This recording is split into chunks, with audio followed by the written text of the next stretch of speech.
Hi guys, Dave Phillips here with TPI, and just taking a little look at Nick Watney's golf swing. Wanted to get this out to you before the end of the week. I am a little bit late, but just got back from Europe, and this is the first chance I've got to take a look. Nick won for the second time this past weekend. Had the new AP2 irons in play, the 712s, which is the first time those were released, so that was a nice plus for him, and obviously they worked. But let's take a look at this golf swing and see how this works. So, great setup position, very nice and athletic. Not as much flex in the legs as you see with some guys, tends to stand a little bit more erect. But you can see here good body angles.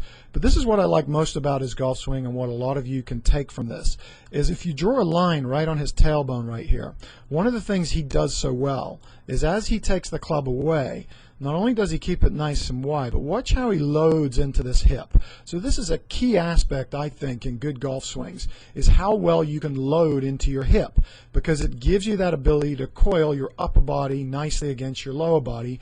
But a lot of people don't sit back behind this line like this, and this creates space for the arms coming down and also going back. So watch as he takes the club away nice and wide. Big trait of Butch Harmon, who coaches him, keeps the club low and wide away. This position looks a lot like Adam Scott, even Tiger in the early days. But as he takes the club back, look how beautiful he sits into his trail hip there. So as he gets to the top of the backswing, look how deep he is behind that line.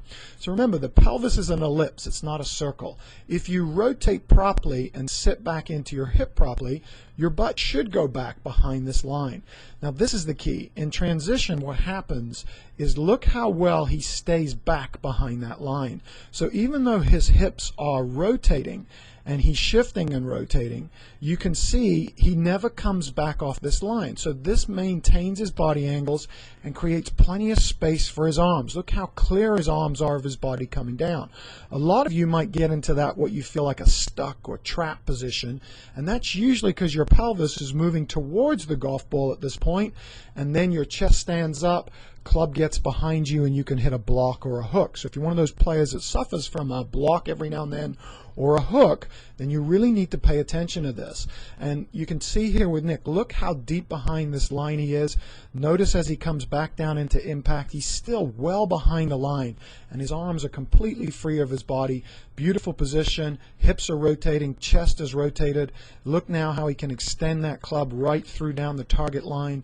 And just beautiful finish, and watch him right through to the finish position, how he coils all the way through, and he's still on the line that he started on at address. So even right through to his finish position here, he's still on that line. So at no point do you ever really want to see any daylight between your body and a line drawn on your tailbone at address. Ideally, you should sit back behind that line. In transition, you should stay behind that line, and only when your hips release up and through should you ever come back to the line or off it slightly in your finish position. So this is definitely a trait I think that you'll see in really good ball strikers and most of our PGA Tour guys. Very few guys actually come off that line.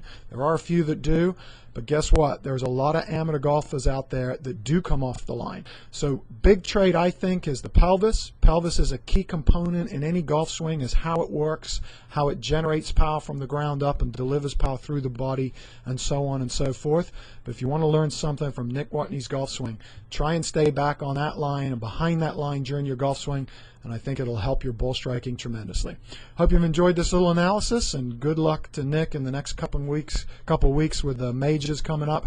And I think you'll see more of this young man in the winner's circle. He's doing a great job so far.